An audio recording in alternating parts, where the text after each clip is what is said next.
À toutes, bonsoir à tous. Il est exactement 21h GMT, 23h de Bruxelles. C'est le moment que nous avons indiqué pour notre direct.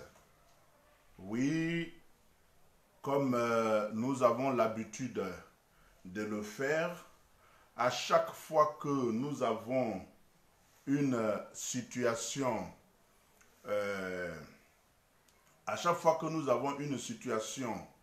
importante, nous avons un point d'actualité très important, nous nous retrouvons pour faire justement un direct pour nous adresser aux Ivoiriens, à toute la communauté nationale, internationale, africaine.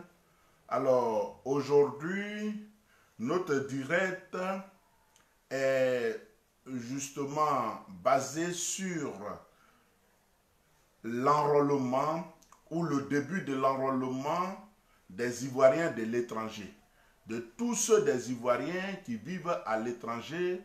Une opération décidée par les autorités ivoiriennes à travers l'institution électorale.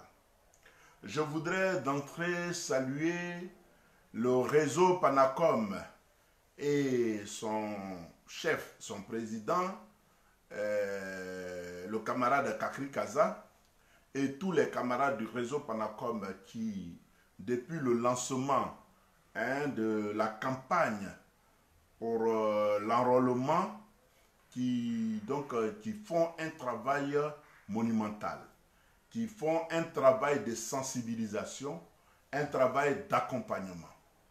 Je voudrais également saluer tous les Ivoiriens dans leur ensemble, surtout ceux de notre bord qui ont répondu massivement à l'appel de leur leader politique pour justement faire l'enrôlement.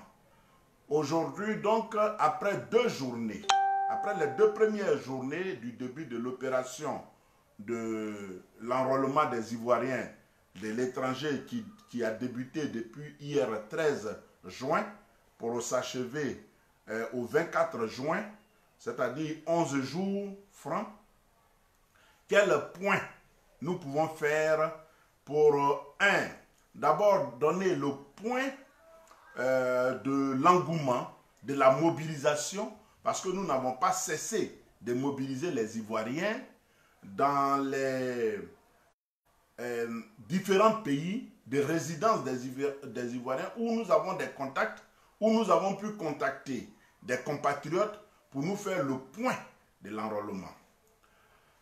Et aussi de notre pays de résidence où nous avons pris sur nous la peine de quadriller un peu le terrain, d'aller même sur le terrain pour recueillir un certain nombre d'informations. Donc le point de la mobilisation, de quelle logistique ou bien quelle disposition pratique l'administration électorale a prise pour pouvoir faciliter l'enrôlement des Ivoiriens. 3. Quelles sont les difficultés que nous rencontrons après ces 2 jours et puis quelles solutions il faut apporter à ces difficultés. Et 4. Nous allons finir par interpeller une fois de plus.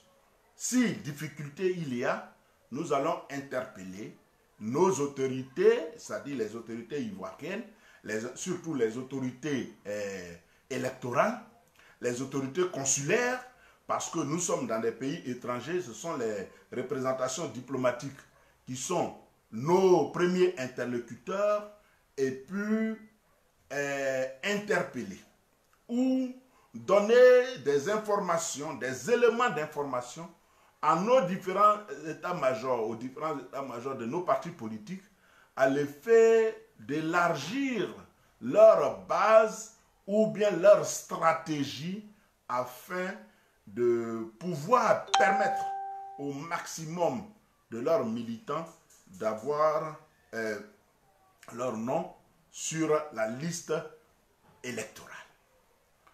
Ceci étant, je voudrais donc vous saluer, vous qui avez pris la peine de nous suivre jusque-là, vous qui prenez sur vous votre temps de nous accompagner dans ce combat. Je voudrais vous saluer, vous féliciter, surtout parce que les Ivoiriens démontrent chaque jour que franchement, ils sont véritablement patriotes. Ils sont patriotes et qu'ils ne transigent pas avec leur pays. L'enjeu ici, c'est comment faire sortir notre pays de 10 années de crise pour le faire entrer dans une phase, dans une autre phase de paix, de réconciliation et de développement. Donc c'est une transition que nous sommes en train de faire en vue de restaurer notre pays. Et donc c'est une affaire de tous les Ivoiriens, du moins tous ceux qui sont véritablement patriotes, qui ont un amour pour leur pays et qui font passer le pays avant leur propre personne même. Il s'agit de cela et je voudrais donc les saluer. Saluer donc nos responsables politiques. Je voudrais saluer le secrétaire général du Front populaire ivoirien, le ministre Assouadou. Je voudrais saluer le président du PDCI RDA, le président Henri Konan-Bédié, avec son secrétaire exécutif, le ministre Kakou Dikawé. Je voudrais saluer même avant tout le président Laurent Gbagbo, le président du Front populaire ivoirien, qui a pu vaincre l'impérialisme et qui vraiment est décidé à aller à l'élection présidentielle parce que c'est lui qui a instruit son parti politique, notre parti politique, le Front populaire ivoirien, à aller à l'élection présidentielle. Je voudrais également saluer la ministre Owoshi Clotilde, la camarade donc Owoshi Clotilde, qui a été chargée par le Front populaire ivoirien de superviser l'opération d'enrôlement, cette opération-ci, sur l'ensemble du territoire ivoirien, sur l'ensemble du continent européen, avec tous les démembrements du Front populaire ivoirien à l'extérieur, c'est-à-dire toutes les représentations du Front populaire ivoirien, tous les représentants du Front populaire ivoirien à l'extérieur, je voudrais les saluer. Je voudrais saluer tous les représentants du PDCI RDA à l'extérieur. Je voudrais saluer tous les représentants des autres partis politiques. Je veux parler de l'AIRD, je veux parler de l'URD, je veux parler de l'UNG, du COGEP. Je veux parler de tous ceux qui sont donc de la famille que nous appelons communément le camp Gbagbo, la famille politique du président Laurent Gbagbo qui revendique le combat du président Laurent Gbagbo. Je voudrais saluer tous ces partis politiques qui ont donné le mot d'ordre clair et net à leurs militants et sympathisants d'aller se faire enrôler. Je voudrais donc saluer l'esprit civique que les Ivoiriens sont en train de développer dans cette opération d'enrôlement. Je voudrais saluer donc les camarades de EDS qui sont aux États-Unis, le représentant, le secrétaire exécutif EDS aux États-Unis, qui a pu m'appeler à 1 heure de cette émission pour me faire le point des États-Unis. Je voudrais saluer la camarade Marcel Aubrou, qui fait partie de la représentation du Front populaire ivoirien de la France métropolitaine, qui m'a également envoyé un message dans le cadre de cette émission. Je voudrais saluer tous les autres camarades qui sont sur le terrain et qui m'ont appelé pour me donner des informations, pour me faire le point. Je voudrais saluer enfin tous ceux des Ivoiriens qui, de façon bénévole, sans être mis en mission, mais parce que l'enjeu est de taille, qui sont rendus disponibles, ou bien qui ont donné leur disponibilité pour aller sur le terrain, pour pouvoir aider d'autres Ivoiriens, les orienter pour pouvoir s'enrôler, ou bien rencontrer les autorités consulaires, ou bien les autorités de la CEI pour discuter, pour pouvoir amener ces largement l'opération. Parce que ce que nous constatons sur le terrain, c'est quoi? C'est que nous y arriverons. Mais c'est que on dirait qu'il y a quelque chose qui ne va pas. Pour donner raison à Staline, qui disait que ce n'est pas ceux qui votent qui disent le vote, mais ceux qui comptent le vote qui disent le vote. Voilà, donc il y a des choses qui ne sont pas trop catholiques, trop claires. Hein? Le maximum d'Ivoiriens a son nom sur la liste électorale. Comme si il y avait des choses qui étaient faites, des entraves pour empêcher, comme nous l'avions dénoncé il y a déjà 2 mois, les Ivoiriens à arriver dans l'isoloir. Nous y arriverons. Alors, pour faire le point, parce que nous n'allons pas trop durer, c'est un point que nous faisons.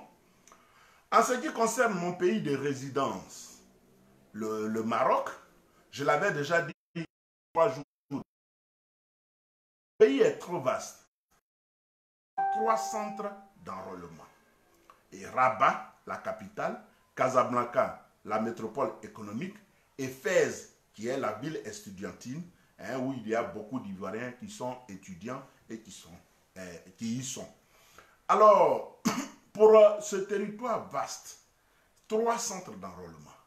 Il y a ceux qui sont au sud, par exemple, dans le sud, Agadir, Dakar, Layoun, qui nous ont envoyé des éléments vidéo ce matin ou qui nous ont appelés pour dire que eux-mêmes, ils ont fait leur liste et ils sont nombreux. Par exemple, à Dakar, ils sont près de 2000 Ivoiriens qui voudraient se faire enrôler. Alors, pourquoi ne pas approcher un site d'enrôlement? Parce que, je vous dis, vous ne connaissez pas peut-être les distances, mais la ville dont je parle, Dakhla, c'est vers la frontière de la Mauritanie, au sud. Jusqu'à, par exemple, à Rabat, qui est la ville la plus proche, et enfin, qui est le centre le plus proche, c'est à peu près 2500 km. 2500 km. Vous voyez ce que ça fait? Quelqu'un parcourir 2500 km pour venir mettre son nom sur une liste électorale. Mais c'est pour lui dire, il ne faut pas venir pour aller voter. Vous voyez? Donc nous avons demandé à certains de nos jeunes frères, qui sont, parce que le territoire est vaste, qui sont donc, par exemple, à Rabat, d'aller discuter avec les autorités consulaires. Ils l'ont fait hier pour dire qu'il faut élargir ou bien il faut démultiplier les centres d'enrôlement. Oui, les autorités consulaires ont dit, bon, cela n'est pas de notre ressort, c'est le gouvernement ivoirien qui doit, par exemple, qui doit le faire, donc contacter Abidjan. Et ils ont appelé Abidjan. Abidjan a dit, bon, ok, nous avons compris, mais jusqu'à lundi, c'est-à-dire demain, on vous donnera une réponse. Moi-même, ce matin, je suis allé sur le terrain pour voir, parce que vous ne pouvez pas envoyer des gens en mission et vous-même être quelque part et puis à parler au téléphone. Je suis allé sur le terrain, c'est-à-dire voir le centre d'enrôlement de Casablanca. Oui, pour voir comment cela se passe. Mais d'abord, comme je l'ai dit, ce qu'il faut saluer, c'est l'engouement des Ivoiriens. Et partout, que ce soit au Maroc, que ce soit en France, en Italie, en Belgique, aux États-Unis, en Allemagne, en Suisse, toutes les informations que nous avons reçues dans le cadre de cette émission sont unanimes sur l'engouement, sur la mobilisation. Donc ce matin, quand je suis allé dans mon centre d'enrôlement, pas pour moi-même, parce que moi, je suis un acteur de la vie politique en Côte d'Ivoire, c'est à Abidjan que je vais voter. Mon nom est sur la liste électorale, je ne veux pas changer d'adresse de vote, donc je maintiens mon nom, je ne vais pas me faire enrôler ici, mais je supervise de façon bénévole l'opération pour accompagner tous ceux de nos sympathisants, tous ceux de nos militants qui sont ici, tous ceux des Ivoiriens qui sont ici, les mobiliser pour les amener et dans les centres d'enrôlement pour qu'ils aient leur nom sur la liste. C'est ce travail que nous faisons. Alors donc, j'ai accompagné mon épouse parce qu'elle doit voter ici, donc elle doit changer d'adresse. Mais le monde que nous avons trouvé pour un espace réduit, d'abord c'est dans un appartement de quelques pièces et un espace réduit. Et là où on parle de Covid-19, où tout le monde ne peut pas entrer, la bousculade, le monde, quelles mesures barrières on peut avoir dans cette situation. Donc vous voyez un peu, hein, et cela d'abord c'est une limite. Et cela décourageait certaines personnes pour dire, bon, il y a du monde, on ne peut même pas s'arrêter, donc on va à la maison. Ça c'est un. Deuxième point que nous avons relevé, c'est que dans le bureau, parce qu'il y a deux étapes. La première étape, elle est manuscrite. C'est-à-dire quoi? Il y a une fiche manuscrite où on recense, où on renseigne toute l'identité du requérant. Et c'est après ça que vous attendez pour aller dans une autre salle où il y a la tablette. Vous voyez, pour tout ce monde, il y a une seule tablette.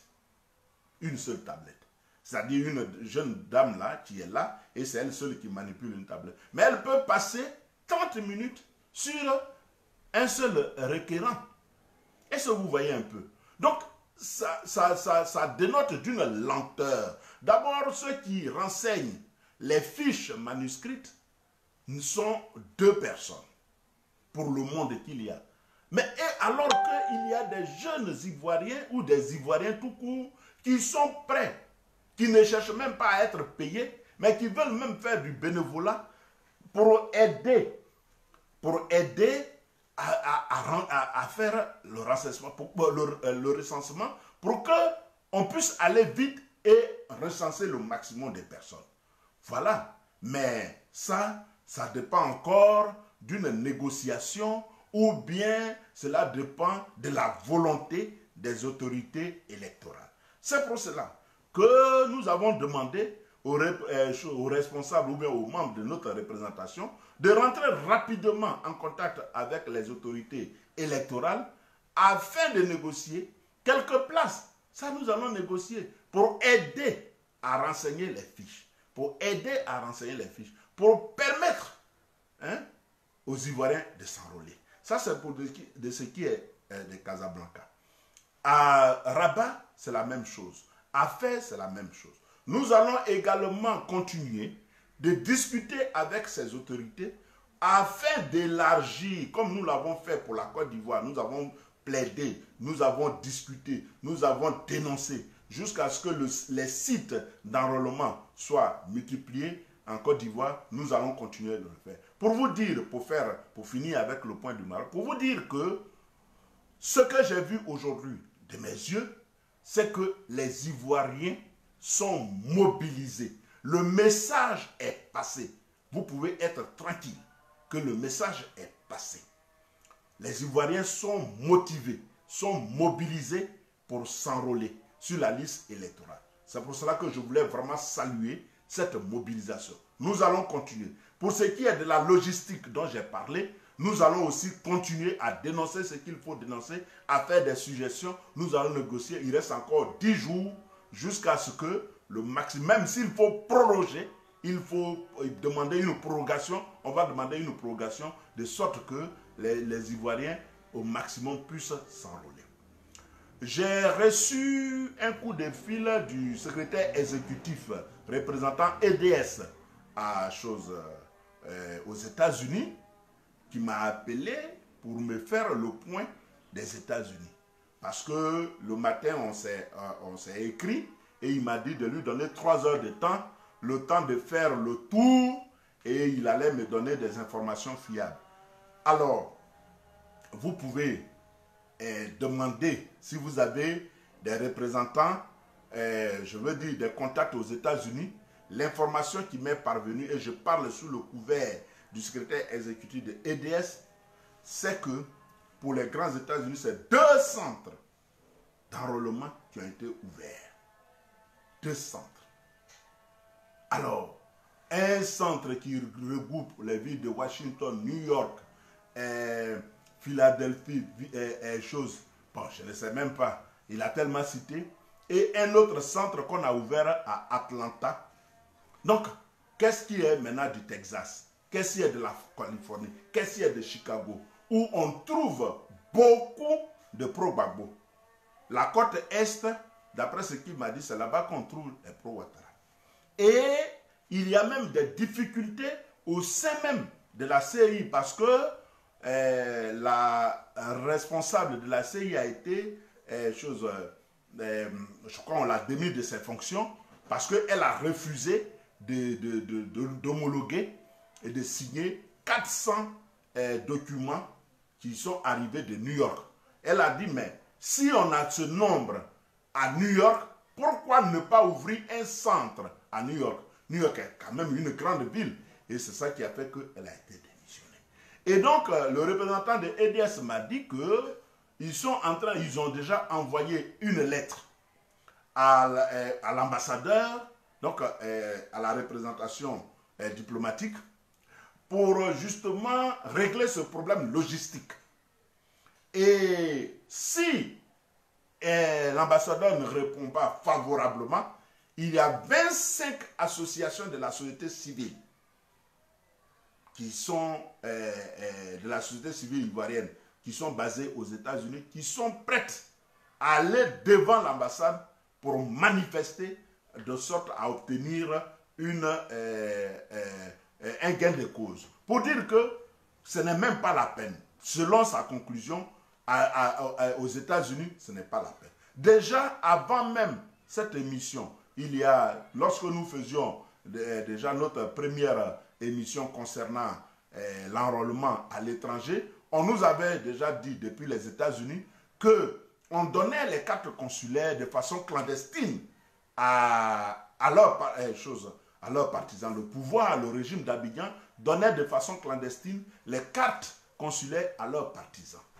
Alors, nous qui sommes à l'étranger, on sait ce que c'est qu'une carte consulaire pour ce qui est du vote.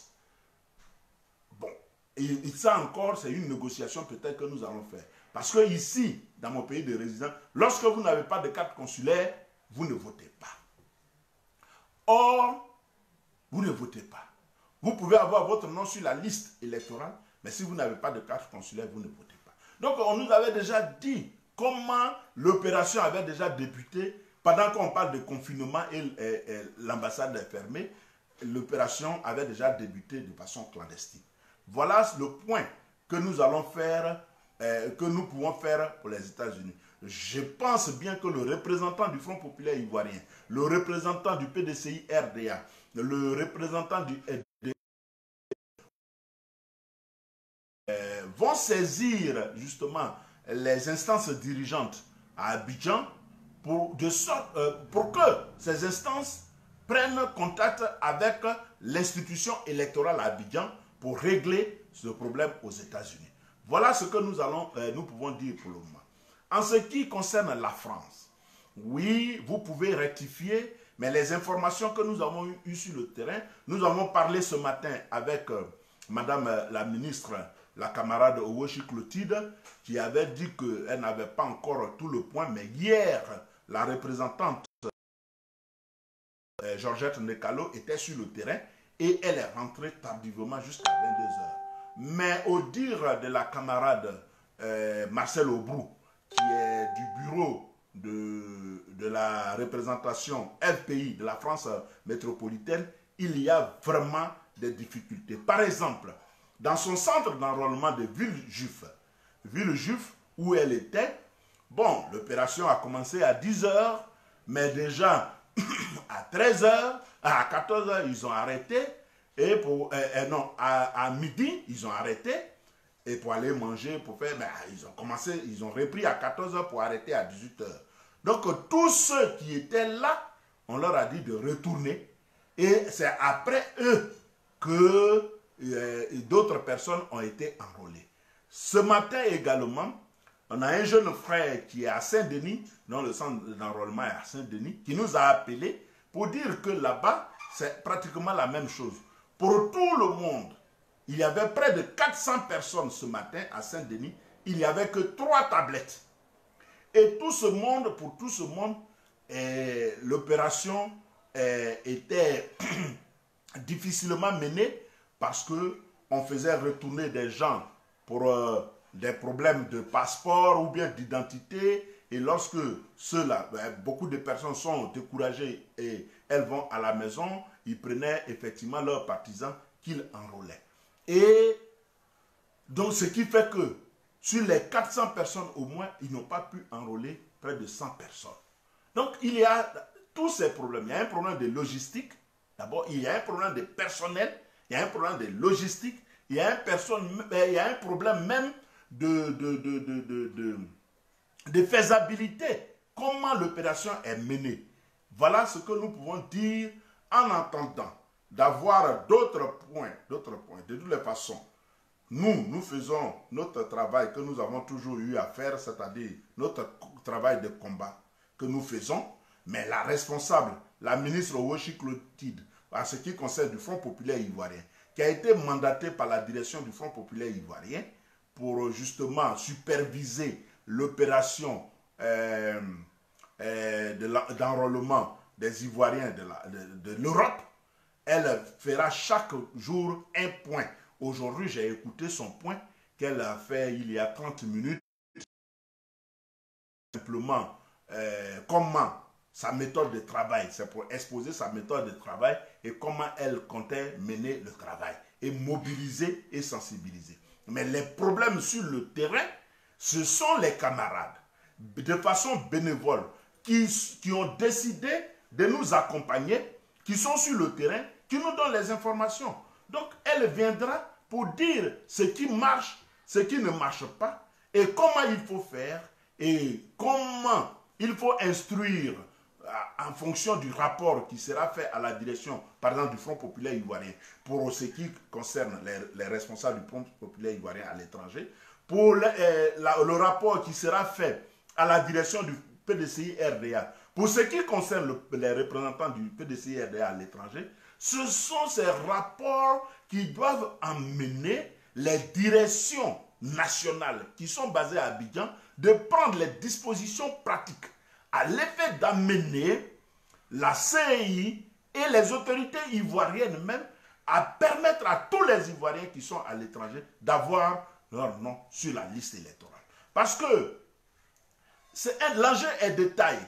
Nous avons décidé de nous enrôler massivement en répondant au mot d'ordre de nos différents partis politiques.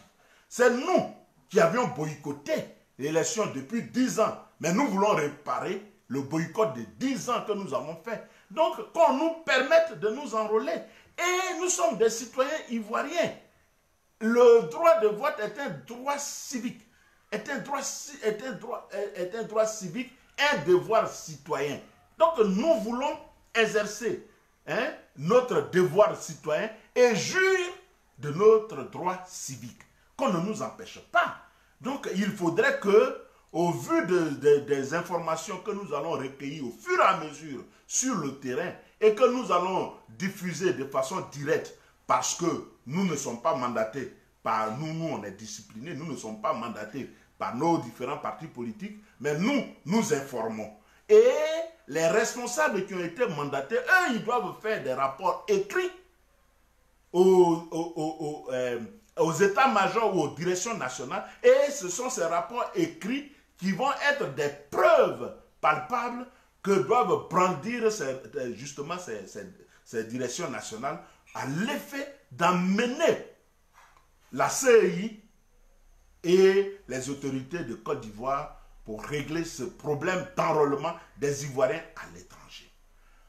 Pour finir avec le point, j'ai reçu tout à l'heure l'appel d'un jeune frère qui vit en Belgique depuis des années, qui m'a appelé pour me saluer, qui m'a aussi fait le point de la Belgique, et lui-même, il a même décidé,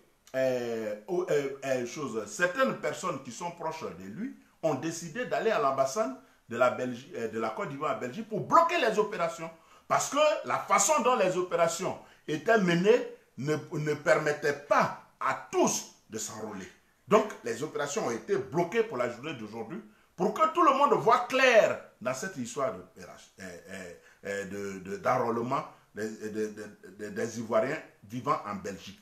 En ce qui concerne Bruxelles, de toutes les façons, le représentant du FPI, le camarade Titlo Gasso, qui travaille avec la camarade Owoshi, fera le point à la camarade Owoshi et c'est elle qui est habilitée. Mais nous, notre rôle, c'est un rôle de communication, à l'effet d'éveiller les consciences des Ivoiriens, à l'effet d'attirer l'attention de nos dirigeants politiques, de nos directions nationales, de sorte que nous ne nous laissons pas, de sorte que nous ne nous laissons pas surprendre par le RDR. Parce que lorsque Koné Bruno vient dire, avec tout ce que nous savons, que l'opposition, bon, il n'a pas dit l'opposition, mais il dit qu'il y a des gens qui n'ont même pas de candidats encore, ou bien qui cherchent à travers leurs militants à écrire leur programme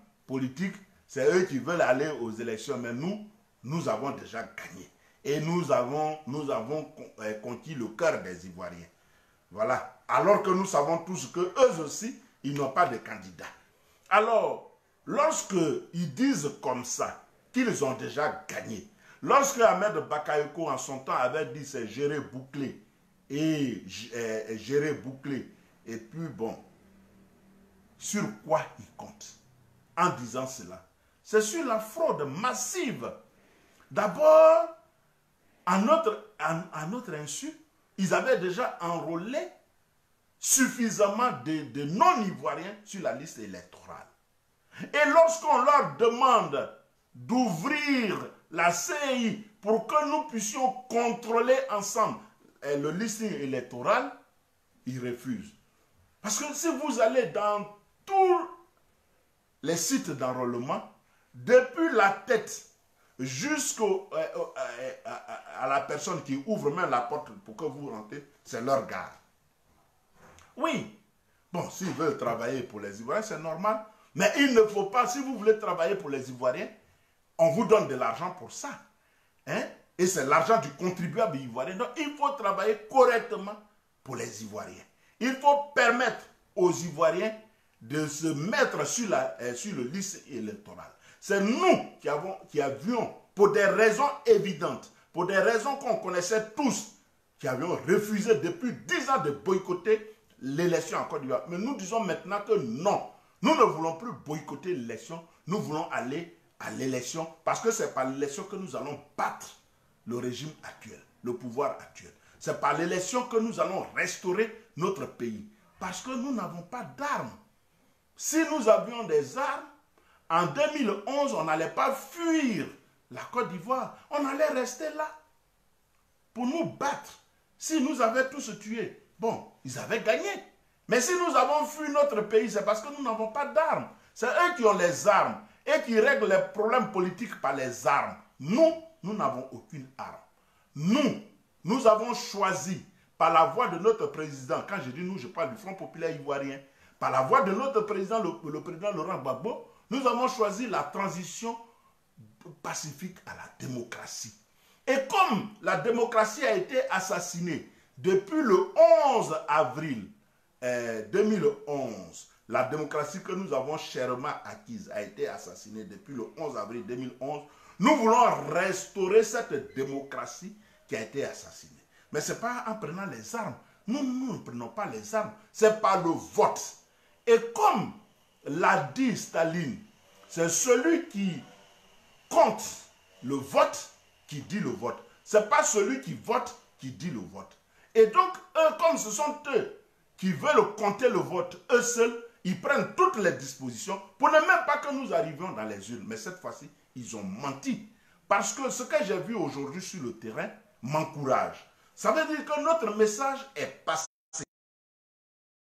Mobilisé. J'ai vu des femmes enceintes. J'ai vu des femmes avec des bébés. J'ai vu toute personne, en tout cas, mobilisée pour s'enrôler sur la liste électorale. Donc, nous avons réussi la communication. Il reste maintenant à faire en sorte que cette mobilisation puisse se transformer en une réalité électorale. C'est de cela qu'il s'agit. Et pour cela, nous allons, chaque fois que nous avons des informations, venir vers vous pour vous donner les entraves qui sont contre nous, qui nous empêchent d'arriver sur la ligne, de continuer comme nous l'avons suffisamment. Et les sites d'enrôlement ont été multipliés en Côte d'Ivoire. Comme nous l'avons fait suffisamment pour améliorer l'enrôlement en Côte d'Ivoire, nous allons continuer. Il reste encore 10 jours. Et même s'il faut que nous venions chaque jour pour vous faire un point, lorsque nous avons des informations, nous viendrons. Voilà ce que j'avais à vous dire ce soir après ces 2 premières journées du début de l'enrôlement des Ivoiriens à l'étranger. Voilà ce que je peux vous faire comme point pour les lieux dont j'ai eu des informations. Je ne peux pas dire ce que je n'ai pas eu. C'est le lieu d'inviter des Ivoiriens qui sont de notre bord, qui sont de notre camp. Nous n'avons pas encore fini le combat. Certes, le président Laurent Gbagbo et le ministre Blaise Goudé ont été libérés, mais le combat continue encore. Parce que la finalité, c'est de renvoyer, de congédier par le vote le régime dictatorial d'Abidjan. Et pour cela, toutefois que vous avez des informations qui vont dans le sens de dénoncer les entraves, vous nous donnez ces informations. Toutefois que vous avez des informations qui sont donc des limites ou bien même qui sont des améliorations de ce que nous avons dénoncé, vous nous dites.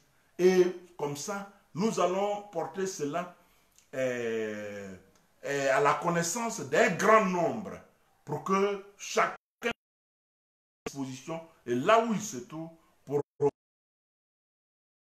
sur le processus, pour qu'il joue sur le processus, parce que à la fin, il faudrait que nous soyons sur la liste électorale. Sur ce, je voudrais vous dire merci. Je voudrais encourager les Ivoiriens à ne pas se décourager. Parce que lorsqu'on va et qu'on voit toutes ces limites, toutes ces difficultés, on va à la maison. Mais lorsqu'on part, c'est leur gare qu'ils enrôlent. Ne leur donnons pas la possibilité de nous enlever sur la liste électorale. Non. Enrôlons-nous. Il ne faut pas dire que comme je n'ai pas de carte consulaire, je ne vais pas aller vous enrôler. Et je m'adresse aux Ivoiriens qui sont dans mon pays de résidence. Allez vous enrôler. Maintenant, le reste, ce sont les discussions et les négociations. Qui vous a dit que CI même que nous allons partir à l'élection? Si nous acceptons d'aller à l'élection avec cette CI, ça veut dire que nous-mêmes, nous avons accepté d'être battus avant le vote. Il ne faut pas dire comme la CI n'est pas ceci, cela. Non. Ça c'est du ressort des responsables de nos partis politiques. Mais nous, en tant que militants, en tant que combattants, ce que nous devons faire, c'est de nous mobiliser. Et je salue cette mobilisation que j'ai vue sur le terrain aujourd'hui. Continuons à aller mettre nos noms sur la liste électorale. Tout évolue, tout est négociation. Demain, on peut arriver à négocier qu'avec le passeport, on vote sans carte consulaire. Il ne faut pas que cela soit une limite. Parce que pour avoir une carte consulaire, il faut la carte de séjour. Or, ici, pour avoir la carte de séjour, c'est difficile. Donc, ça peut être une limite. Non, allez vous mettre sur la liste électorale. Les responsables politiques vont négocier les conditions d'élection pour permettre de juger leur droit pour les Ivoiriens d'accomplir leur devoir citoyen qui est le vote. Donc, il ne faut pas que vous-même, vous vous limitiez pour dire comme je n'ai pas de carte de séjour et c'est difficile d'avoir une carte de séjour, je ne vais pas aller me faire enrôler. Parce que si je m'enrôle et que demain, pour voter, on me dit d'envoyer une carte consulaire. Or, sans la carte de séjour, je ne peux pas avoir. Non, mettez-vous sur les listes. Le reste, laissez nos dirigeants politiques régler ça. Qui vous a dit que c'est avec cette CI, hein, cette CI monocolore là, cette CI qui a déjà tout bouclé, tout géré, qu'on va aller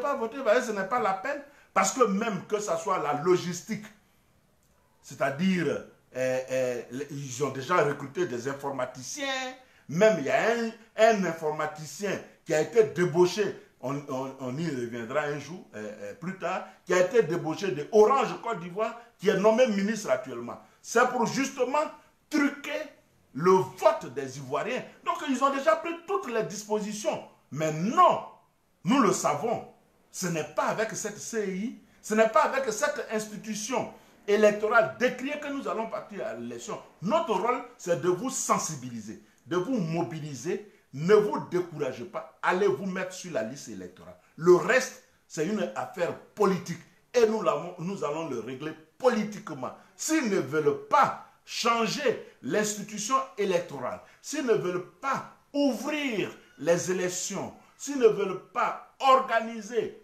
l'élection de façon transparente, démocratique, ouverte à tous, je pense qu'il n'y aura pas d'élection jusqu'à ce que nous nous mettions d'accord sur les conditions d'élection. Ça, ce n'est pas nous qui allons régler ça. Les Dikaouis sont là pour ça, les Assouadou sont là pour ça, les Kona Bédié sont là pour ça, Laurent Gbagbo est là pour ça, les Charles Blé Goudé sont là pour ça. C'est-à-dire nos leaders politiques sont là pour ça. Nous, notre rôle, c'est nous sommes des ouvriers.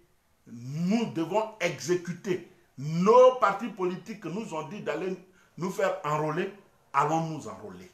Le reste, ce sont eux qui vont régler. Sur ce, je voudrais saluer les Ivoiriens, cet esprit patriotique qui les anime et que le combat n'est pas encore fini. Nous allons gagner ce combat. Et enrôlons-nous, le meilleur est à venir. Sur ce, je voudrais vous dire bonsoir et excellente fin de semaine et bon début de semaine pour demain. Et puis, bon, voilà, parce que je voulais terminer rapidement par là, que oui, pour ceux qui travaillent, oui, les gens profitent. Lorsque nous ne sommes, que vous n'êtes pas là et que vous êtes au travail, c'est là qu'ils profitent pour mettre tous ceux qui ne travaillent pas, qui sont de leur bord, sur les listes électorales. Et donc, on va continuer de nous battre pour, comment dirais-je, choisir même d'autres horaires.